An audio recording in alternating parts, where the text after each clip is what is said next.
Hello friends, good evening to all of you. मैं अभिषेक आप सभी दोस्तों का आपके अपने यूट्यूब चैनल कर्म योद्धा में हार्दिक स्वागत करता हूं। सो फ्रेंड्स, कैसे आप लोग? फ्रेंड्स, जैसा कि आप सभी जानते हैं, हम अपने यूपी ट्रिपल एस सी पेट 2023 की तैयारी बहुत ही अच्छे ढंग से कर रहे हैं और उसी क्रम में हमने यूपी ट्रिपल एस सी पेट के मॉडर्न हिस्ट्री की 17 क्लासेस कर ली है और लगभग हमारी मॉडर्न हिस्ट्री एंड अप होने वाली है। बेटा बिल्कुल, मैंने आपको शुरुआत से सिखाया था कि मॉडर्न हिस्ट्री में मैंने आपको शुरुआत से बिल्कुल सिखाया था कि राज्य क्या होता है, सारी चीजें बताई थी, राष्ट्रवाद क्या होता है, ये सारी चीजें बताई थी। और आज हम मॉडर्न हिस्ट्री में बहुत कुछ सीख चुके हैं। फ्रेंड्स, जिन्होंने भी हमारी इस सीरीज को रेगुलर फॉलो किया होगा उनको पता होगा कि मैंने एक से एक अच्छे लेक्चर आप लोगों को दिए और मैंने आपको पूरी तरीके से भारत के आधुनिक इतिहास के साथ परिचित कराया है। तो अगर जिन्होंने अभी तक भी इस सीरीज की सारी वीडियो नहीं देखी है, वो हमारे प्लेलिस्ट के सेक्शन में जाकर और जितने भी 17 क्लासेस हैं उन 17 की 17 क्लासेस को 1 बाय 1 देख सकते हैं, जिससे उनका भी कॉन्सेप्ट क्लियर हो और एक कॉन्सेप्चुअल उनके माइंड में बनती रहे चीजें और सारी चीजें क्लियर है। ठीक है। और आपके लिए ज्ञानेंद्र सर ने भी अपना 3rd लेक्चर अपलोड कर दिया है, पॉलिटी का इवैल्यूएशन ऑफ इंडियन कॉन्स्टिट्यूशन, जो ज्ञानेंद्र सर ने पढ़ाना स्टार्ट किया। ज्ञानेंद्र सर की पॉलिटी बहुत ही जबरदस्त है। ज्ञानेंद्र सर ने पॉलिटी को जो जिस तरीके से पढ़ा रहे हैं ना बेटा, वो एक बेस तैयार कर रहे हैं जिससे आपको संविधान समझ में आए, जिससे आपको आपके संविधान से प्रेम हो सके। तो फ्रेंड्स, प्लेलिस्ट के सेक्शन में जाइए, यूपी ट्रिपल एस सी पेट पॉलिटी वाले लेक्चर को भी जरूर देखें। मैंने फिर एक और प्लेलिस्ट आप लोगों के लिए बना दी है, जो मैंने zero to hero batch mathematics का पढ़ाया रहा था मैं, उसके जितनी भी 20 क्लासेस हुई थी उन 20 क्लासेस की मैंने प्लेलिस्ट बना दी है और उस प्लेलिस्ट को भी आप विजिट करके हमारी सारी वीडियोस को देख सकते हैं। ठीक है फ्रेंड्स, सेशन को लाइक जरूर करते रहिएगा, शेयर जरूर करिएगा और हमारे चैनल को सब्सक्राइब करके बेल आइकन जरूर प्रेस करिएगा, जिससे आपको सारी वीडियोस की नोटिफिकेशन मिलते रहे और आप हमारे लेटेस्ट कंटेंट से अपडेट होते रहे। ठीक है फ्रेंड्स, ठीक है, आज की क्लास शुरू करते हैं। फ्रेंड्स, जैसा कि हमने पिछली वीडियो में बात की थी कि क्या सारी चीजें चल रही थी, और सारी चीजें चल रही थी, आप लोगों को पता है कि भारत छोड़ो आंदोलन होता है। भारत छोड़ो आंदोलन की शुरुआत होती है, लेकिन उससे पहले ही क्या होता है, भारत छोड़ो आंदोलन शुरू होने से पहले ही 9 अगस्त को जो कांग्रेस के प्रथम प्रमुख नेता रहते हैं उनको क्या कर लिया जाता है बेटा, ऑपरेशन जीरो के तहत गिरफ्तार कर लिया जाता है और सभी नेताओं को अलग अलग जेल में रखा जाता है। ठीक है बेटा। तो इससे क्या होता है बेटा, अलग अलग जेल में रखा जाता है कि जिससे वो एक दूसरे से मिल ना सके, कोई भी प्लानिंग वो कर ना सके। ठीक है। वहां से आपको पता है जेपी नारायण जी भाग जाते हैं और आजाद दस्ता का निर्माण करते हैं। अब इसके आगे की बातें हम पढ़ेंगे। ठीक है फ्रेंड्स, ओके, चलिए स्टार्ट करते हैं विदाउट किसी डिले के। तो बेटा अब इसके बाद क्या होता है बेटा, गांधी जी जेल में होते हैं और 7 फरवरी 1943 को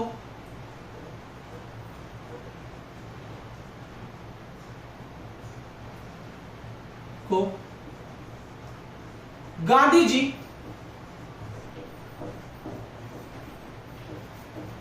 21 दिन की भूख हड़ताल की घोषणा करते हैं।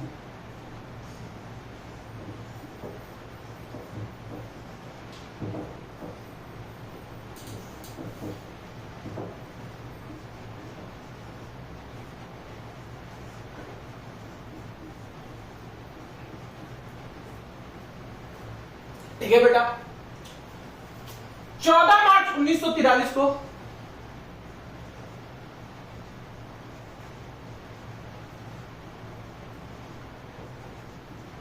इक्कीस दिन के बाद गांधी जी और दिनों के लिए भूख हड़ताल को बढ़ा देते हैं, लेकिन 14 मार्च 1943 को खराब स्वास्थ्य के कारण भूख हड़ताल वापस ले लेते हैं।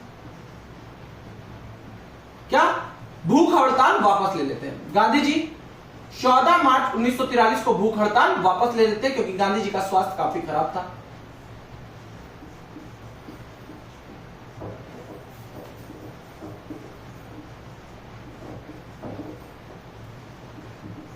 ठीक।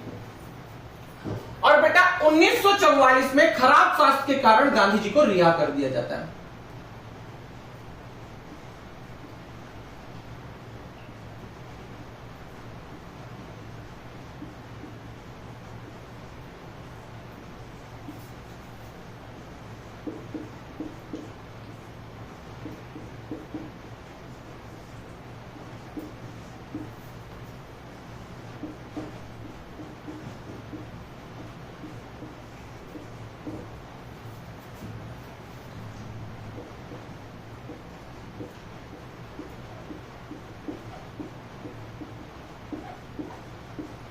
ठीक है, यहां तक की बातें समझ में आ रही।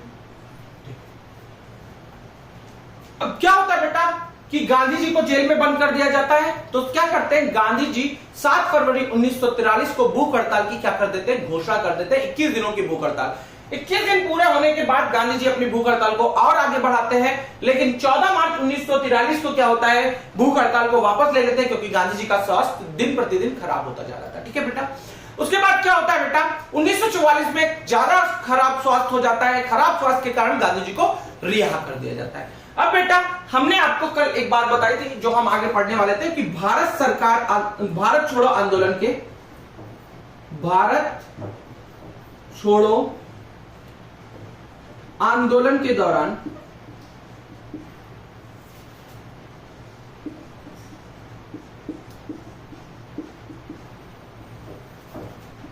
बनी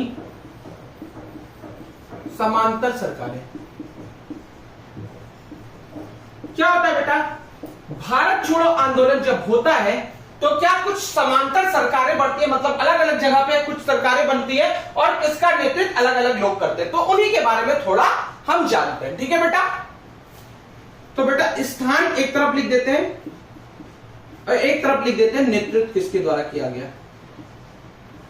तो बेटा एक सरकार बनी है बलिया उत्तर प्रदेश में। कहां पे, बलिया एक जगह पड़ती है उत्तर प्रदेश में, वहां पर बनती है। इसका नेतृत्व करते हैं चित्तू पांडे जी। कौन करते हैं, चित्तू पांडे जी। जब गांधी जी करो या मरो का नारा देते हैं तो लोग क्या करते हैं, समांतर सरकारें बनाते हैं। मतलब कांग्रेस के प्रमुख नेता तो जेल में रहते हैं, लेकिन लोग इस आंदोलन को बहुत बड़ा बना देते हैं, भारत छोड़ो आंदोलन को काफी, क्योंकि इसमें सब लोग इकट्ठा हो जाते हैं, क्योंकि गांधी जी ने एक बहुत बड़ा नारा दे दिया था, करो या मरो। अब एक ऐसा वक्त है, या तो आप कुछ कर लीजिए या तो जिंदगी भर अंग्रेजों के गुलाम बने रहिए। ठीक है, सतारा महाराष्ट्र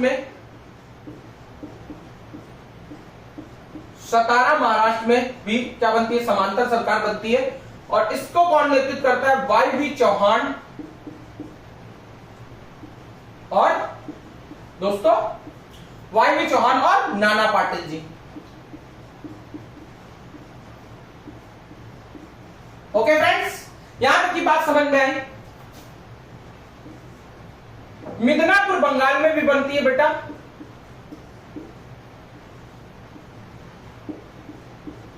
बंगाल में एक जगह पड़ती है मिदनापुर, वहां पर बनती है। तो बेटा नामलुक जाति के कुछ लोग, नामलुक जातीय से कुछ लोग बिलोंग करते थे, जिन्होंने अपनी एक संस्था बनाई हुई थी विद्युत वाहिनी। यह विद्युत वाहिनी भी क्या करती है, समांतर सरकार का नेतृत्व करती है। सबसे अधिक दिनों तक सतारा महाराष्ट्र में वाई चौहान और नाना पाटिल जी के द्वारा बनाई गई सरकार ने सबसे अधिक दिनों तक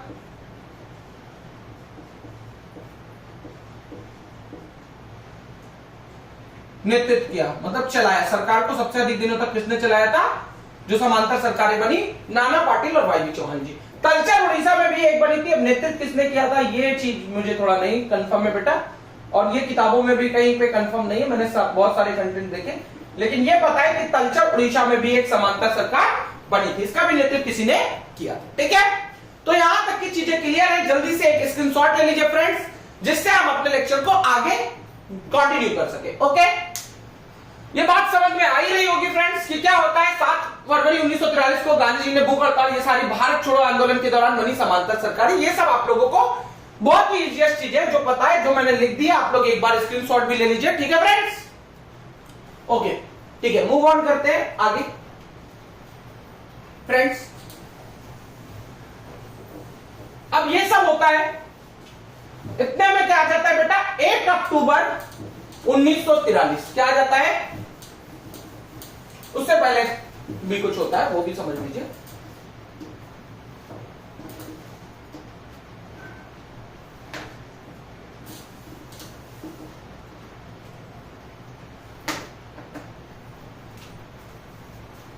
क्या होता है बेटा,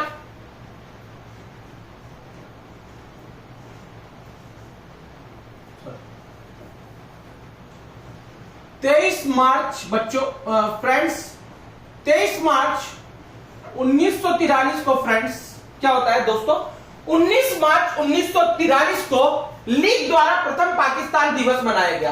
क्या, लीग द्वारा प्रथम पाकिस्तान दिवस मनाया गया?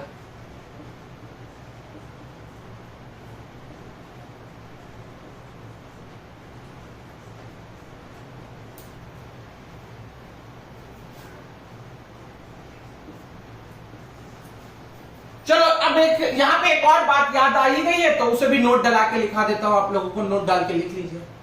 ये शायद मैंने आप लोगों को लेक्चर में नहीं पढ़ा है तो इसे नोट डाल के लिख लो। बेटा क्या होता है, जब 22 अक्टूबर 1939 में 22 अक्टूबर 1939 में जब क्या होता है बेटा, जब 22 अक्टूबर 1939 को हमारे जो कांग्रेस के मंत्रिमंडल इस्तीफा देते हैं तो इस बात से मोहम्मद अली जिन्ना बहुत खुश होता है। मोहम्मद अली जिन्ना बहुत खुश होता है कि कांग्रेस की सरकार ने इस्तीफा दे दिया है, क्योंकि भाई चुनाव में तो मुस्लिम लीग ज्यादा सीटें जीत नहीं पाई थी, तो बहुत ज्यादा खुशी होती है। तो 2 दिसंबर 1939 को मोहम्मद अली जिन्ना अपनी सारे मुस्लिमों से यह आग्रह करता है कि 22 दिसंबर 1939 को हम मुक्ति दिवस के रूप में बनाएंगे। बेटा सोचिए, जिसको सरोजिनी नायडू ने हिंदू मुस्लिम एकता का ध्रुव कहा है, जो जिन्ना 1912 तक एक सच्चा देशभक्त था, वो यहां तक पहुंच चुका था कि उसने यह तक कह दिया कि जो कांग्रेस की सरकार ने इस्तीफा दिया इसको हम मुक्ति दिवस के रूप में बनाएंगे। मतलब अंग्रेज राज करे तो सही है लेकिन कांग्रेस राज ना करना पाए। क्या गिरी सोच रही होगी उस मोहम्मद अली जिन्ना की। तो 2 दिसंबर 1939 को यह आग्रह करता है मुस्लिम लोगों से कि 22 दिसंबर 1939 को हम क्या बनाएंगे, मुक्ति दिवस मनाएंगे। इसके लिए गांधी जी उसे मना करते हैं, लेकिन वो बहुत ही ज्यादा मुस्लिम पक्ष का हो गया था। हिंदू मुस्लिम एकता का ध्रुव कहा जाने वाला व्यक्ति ऐसे बदल जाएगा, किसी ने सोचा भी नहीं था। ठीक है, तो लिख लीजिए कि 22 दिसंबर 1939 को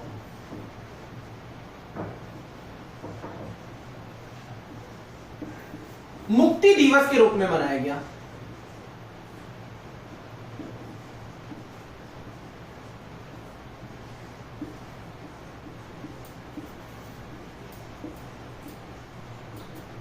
और किस बात की खुशी थी बेटा?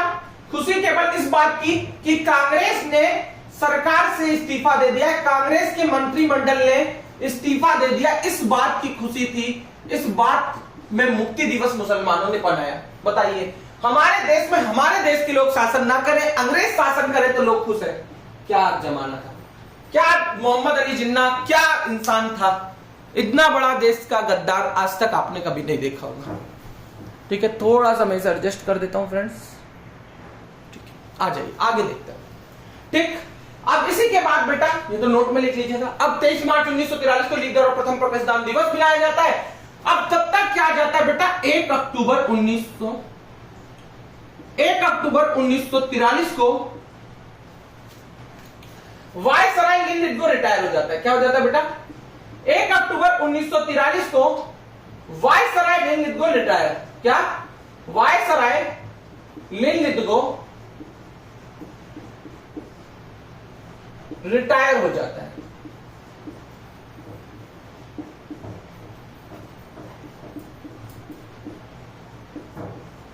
और नया वायसराय आता है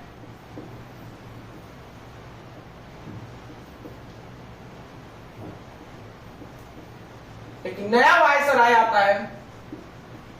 कौन? वेबल। कौन? वेबल। कौन आता है? वेबल। ठीक है, यहां तक की चीजें क्लियर है। ठीक है, इसी बीच में 1944 में सी राजगोपालाचारी जी एक फार्मूला पेश करते हैं जिसे 1944 का सी राजगोपालाचारी फार्मूला कहते हैं।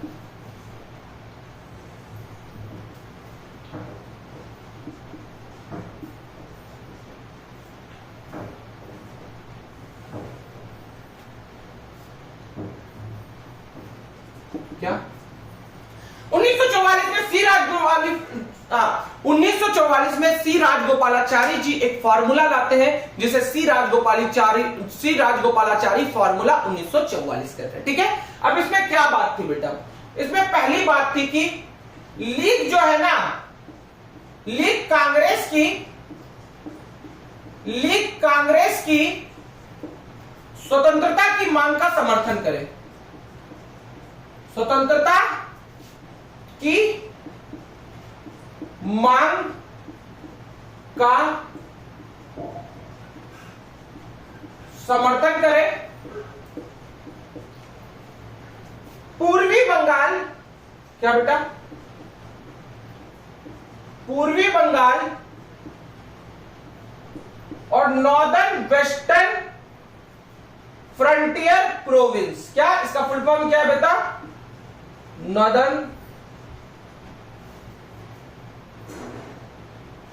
वेस्टर्न फ्रंटियर प्रोविंस में रेफरेंडम करा लिया जाएगा। क्या रेफरेंडम करा लिया जाएगा? रेफरेंडम का मतलब होता है बेटा कि लोगों की राय ले ली जाएगी। क्या ले ली जाएगी? लोगों की राय। क्या पूर्वी बंगाल और नॉर्दर्न वेस्टर्न फ्रंटियर प्रोविंस में रेफरेंडम करा लिया जाएगा कि वो आजाद देश रहना चाहते हैं? क्या आजाद देश या भारत में ही रहना चाहते हैं?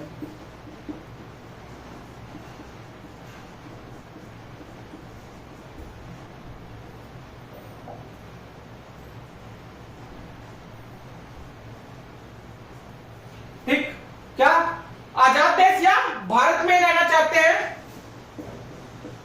और रक्षा और विदेश मामले संयुक्त रूप से चले। रक्षा और विदेश मामले संयुक्त रूप से चले, मतलब समझाता हूं।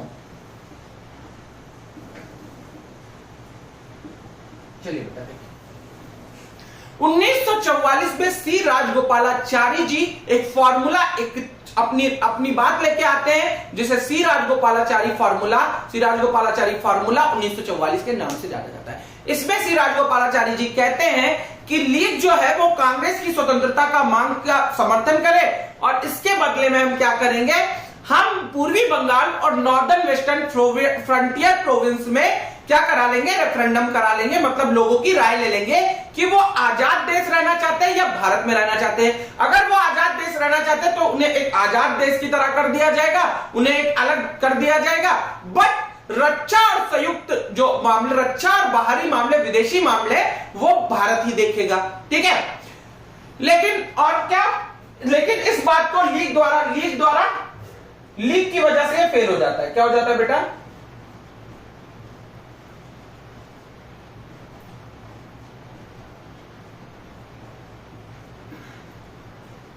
लीक की वजह से फेल। यहां तक का स्क्रीनशॉट ले लीजिए फ्रेंड्स, यहां तक आप लोग स्क्रीनशॉट ले लीजिए जल्दी से।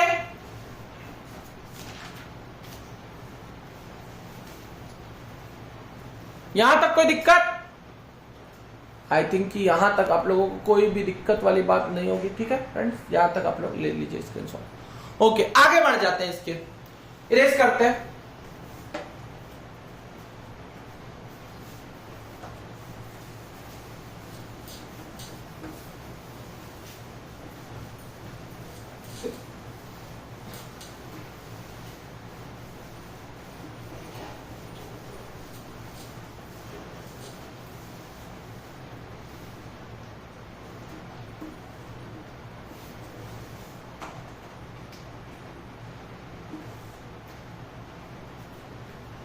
ठीक है फ्रेंड्स, आ जाते हैं। अब बेटा जो वायसराय नया आता है वेवल, वो क्या करता है बेटा, 14 जून 1945 को शिमला में मीटिंग करता है। क्या करता है? शिमला में मीटिंग,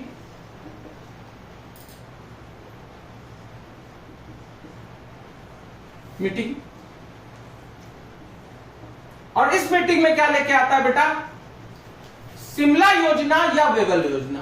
क्या? शिमला योजना भी कहते हैं और इसी को कहते हैं वेवल योजना।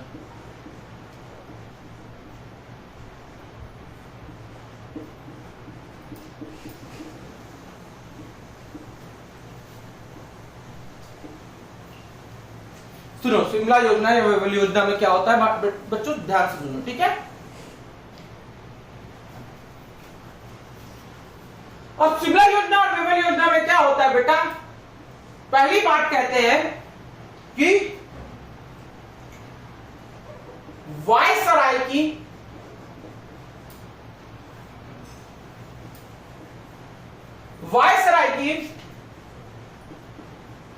कार्यकारी परिषद में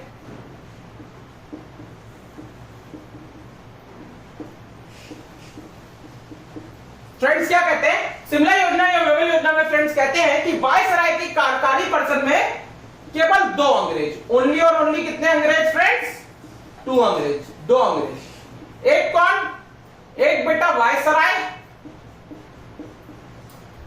और एक सेना का मुखिया।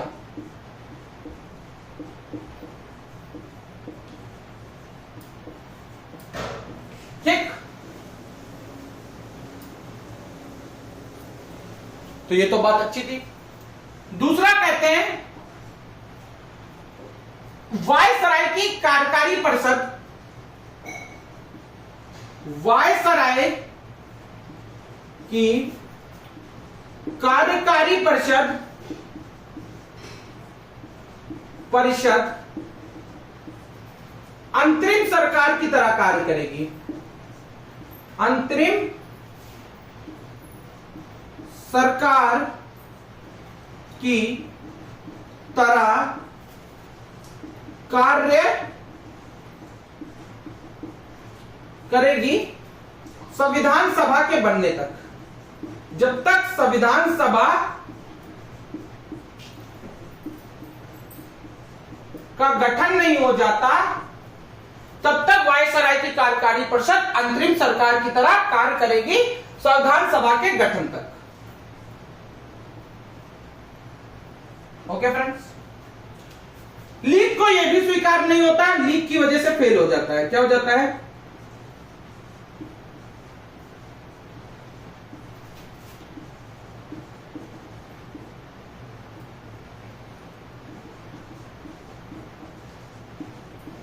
लीग को ना जाने क्या स्वीकार होने वाला था। नोट कर लीजिए फ्रेंड्स, यहां तक कोई दिक्कत वाली बात नहीं है, ठीक है, ठीक है, समझ में आई बेटा कि 14 जून, समझा देता हूं एक बार, 14 जून 1945 को जो नया वायसराय होता है लिनलिथगो, वो शिमला में एक मीटिंग करता है। मीटिंग में लेके आता है शिमला योजना या वेवल योजना। शिमला योजना या वेवल योजना में क्या कहता है कि वायसराय की कार्यकारी परिषद में केवल 2 अंग्रेज होंगे। केवल क्या होंगे, 2 अंग्रेज होंगे, एक तो वायसराय और दूसरा सेना का मुखिया। और वायसराय की कार्यकारी परिषद अंतरिम सरकार की तरह कार्य करेगी संविधान सभा के गठन तक। जब तक संविधान सभा का गठन नहीं हो जाता तब तक वायसराय की कार्यकारी परिषद अंतरिम सरकार की तरह काम करेगी, उसके बाद अंतरिम सरकार बनेगी। लेकिन बेटा इसी में क्या होता है, इसी समय क्या होता है, लीग की वजह से फेल हो जाता है, लीग इसे स्वीकार नहीं करती, इसकी वजह से फेल हो जाता है। ठीक है, समझ में आई बात।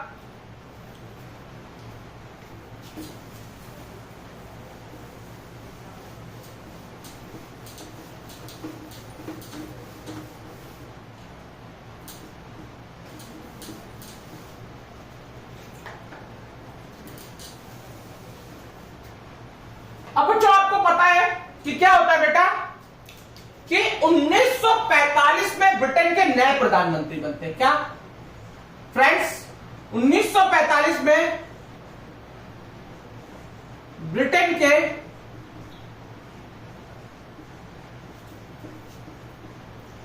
नए प्रधानमंत्री बनते हैं।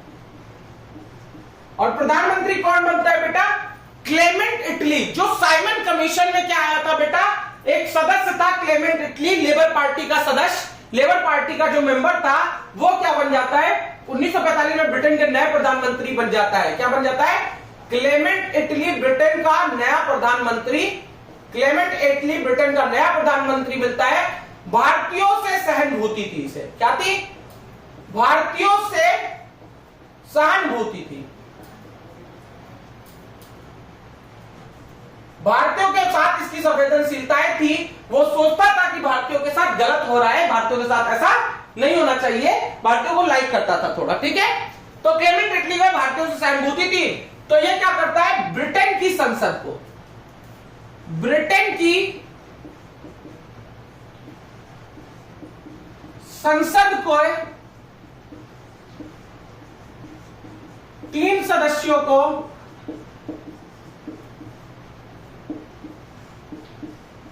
भारत भेजता है। कहां भेजता है बेटा, भारत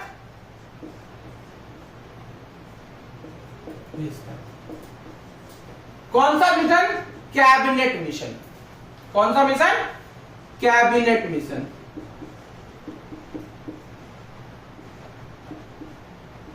फ्रेंड्स कौन सा मिशन, कैबिनेट मिशन।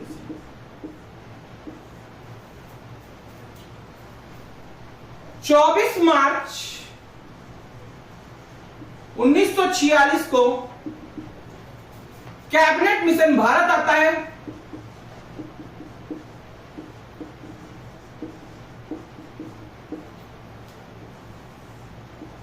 कब, 24 मार्च 1946 को कैबिनेट मिशन भारत आता है। कैबिनेट मिशन का उद्देश्य क्या था बेटा, तो संविधान सभा का गठन। क्या था बेटा,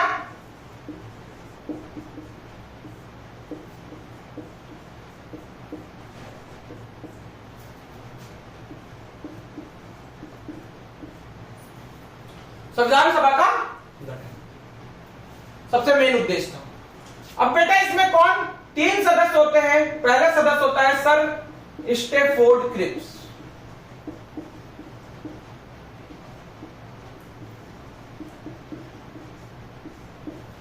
व्यापार मामले का मंत्री होता है ब्रिटेन के। व्यापार मामले, व्यापार मामले को कौन देखता है ब्रिटेन में, यही देख रहा था। एवी अलेक्जेंडर,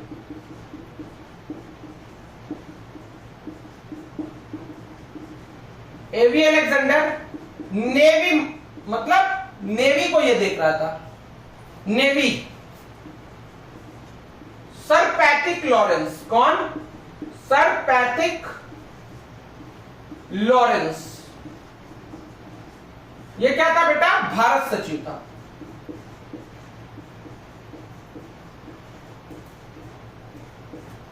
ठीक है बेटा, यहां तक की बातें आप लोग नोट कर लीजिए। आई थिंक कि यहां तक क्या आप लोगों को कोई भी डाउट नहीं होगा, नोट करिए इसको।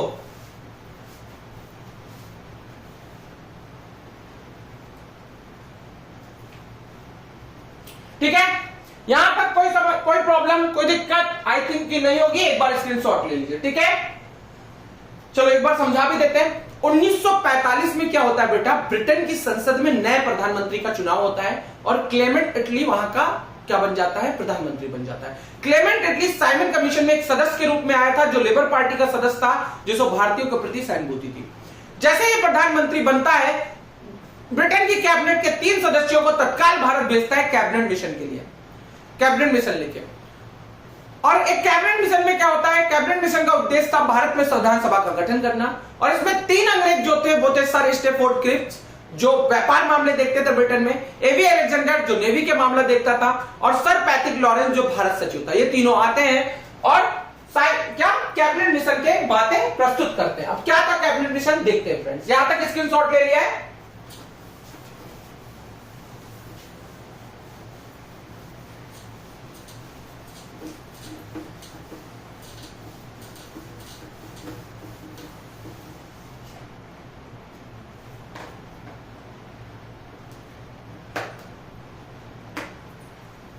अब बेटा क्या होता है, ये सब होता ही रहता है। अब पहली बात क्या थी, सबसे पहली और सबसे अच्छी बात थी कि पाकिस्तान की मांग अस्वीकार। क्या, पाकिस्तान की मांग को अस्वीकार कर दिया जाता है। मतलब कहा जाता है कि कोई पाकिस्तान नहीं बनेगा, पाकिस्तान की मांग अस्वीकार, मतलब कोई पाकिस्तान नहीं बनेगा, भारत 2 हिस्सों में विभाजित नहीं होगा। बहुत बढ़िया बात लगी मुझे कैबिनेट मिशन की कि ऐसा बोला गया। शायद ऐसा ही होता, लेकिन डिकी बर्ड प्लान ने सारा खेल चौपट कर दिया। ठीक है, पाकिस्तान की मांग अस्वीकार। अखिल भारतीय संघ बनाने की बात, अखिल भारतीय संघ होगा जिसमें 11 ब्रिटिश प्रांत और रियासत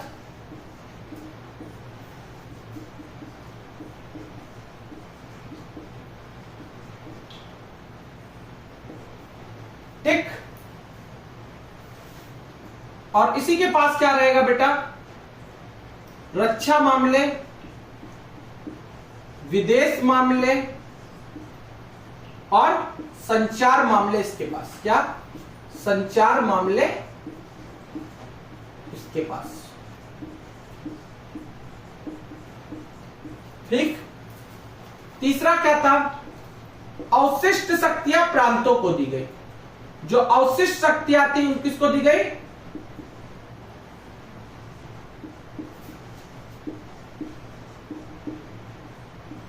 प्रांतों को दी गई।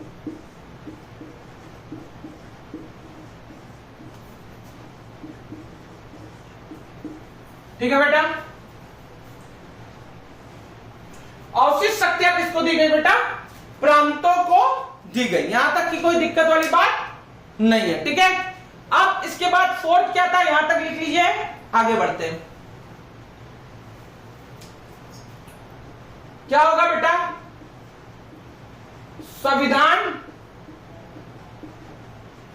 सभा का गठन, और इसके लिए क्या होगा बेटा, चुनाव। और चुनाव कैसा होगा, अप्रत्यक्ष होगा। अप्रत्यक्ष होगा। संविधान सभा का गठन जिसके लिए चुनाव होगा, अप्रत्यक्ष लूप होगा।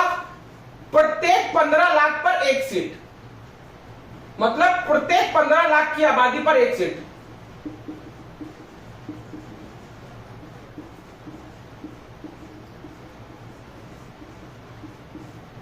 सीट। पांचवा क्या था कि 14 सदस्यों का मंत्रिमंडल मंत्रिमंडल 14 सदस्यों का मंत्रिमंडल, अध्यक्ष वायसराय। ठीक है, यहां तक की बात स्क्रीनशॉट ले लीजिए फ्रेंड्स इसका। 14 सदस्यों का मंत्रिमंडल, अध्यक्ष वायसराय, अंतरिम सरकार।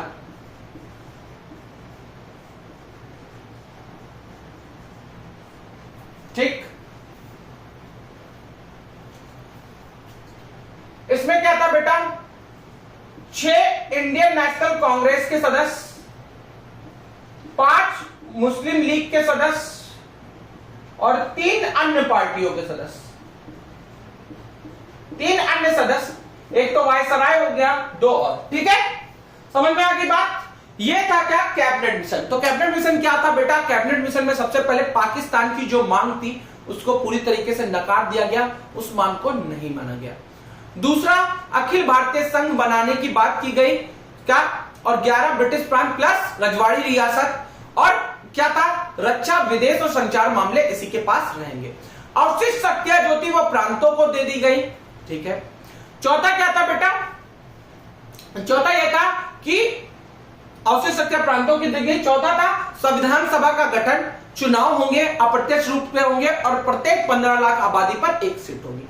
पांचवा था कि 14 सदस्यों का एक मंत्रिमंडल बनेगा, अंतरिम सरकार होगी जिसका अध्यक्ष वायसराय होगा। 6 मुस्लिम लीग, 6 इंडियन नेशनल कांग्रेस के सदस्य होंगे, 5 मुस्लिम लीग के सदस्य होंगे, 3 अन्य सदस्य होंगे, मतलब एक तो आपका वायसराय हो गया, 2 और। ठीक है, यहां तक की बातें क्लियर है फ्रेंड्स।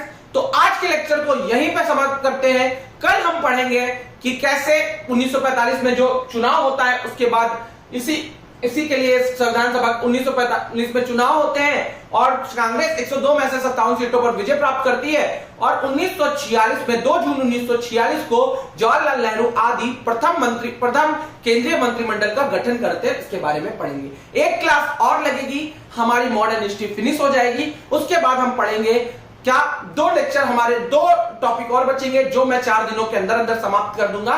एक बचेगा आजाद हिंद फौज और सुभाष चंद्र बोस और एक हमारा बचेगा 1857 की क्रांति। ठीक है फ्रेंड्स, तो क्लास कैसी लगी है कमेंट सेक्शन में जरूर बताइएगा।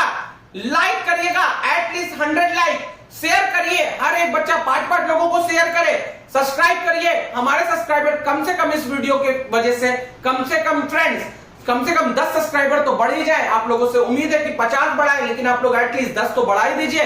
तब तक के लिए देखते रहिए, लाइक करिए हमारे यूट्यूब चैनल कर्म योद्धा को, अपने दोस्त को, अपने फैमिली मेंबर को, अपने हर एक जगह इसको शेयर कर दो, फैला दो बेटा। Free of cost best content मैं पढ़ा रहा हूं मॉडर्न हिस्ट्री का, इससे बेस्ट कंटेंट नहीं हो सकता है। फ्रेंड्स, मैंने कहा था कि इकोनॉमिक्स का पहला लेक्चर आज 3 घंटे का मैं अपलोड कर दूंगा, लेकिन मैंने सोचा पहले मॉडर्न हिस्ट्री को फिनिश कर दो कि बच्चों का ध्यान भटके नहीं। पहले मॉडर्न हिस्ट्री फिनिश हो जाती है, देन इकोनॉमिक्स के लेक्चर अपलोड कर दिए जाएंगे आप लोगों के लिए। ठीक है फ्रेंड्स, तो ठीक है, फिर से आप लोगों को एक बार उसी कोट के साथ छोड़ता जाता हूं। हो गई है पीर पर रस्सी पिघलनी चाहिए, इस हिमालय से फिर कोई गंगा निकलनी चाहिए।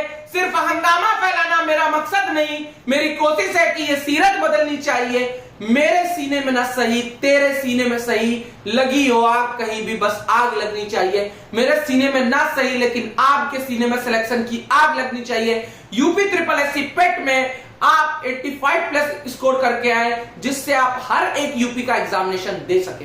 फ्रेंड्स, देखते रहिए और लाइक करिए हमारे यूट्यूब चैनल कर्म योद्धा को। Thank you, have a nice day.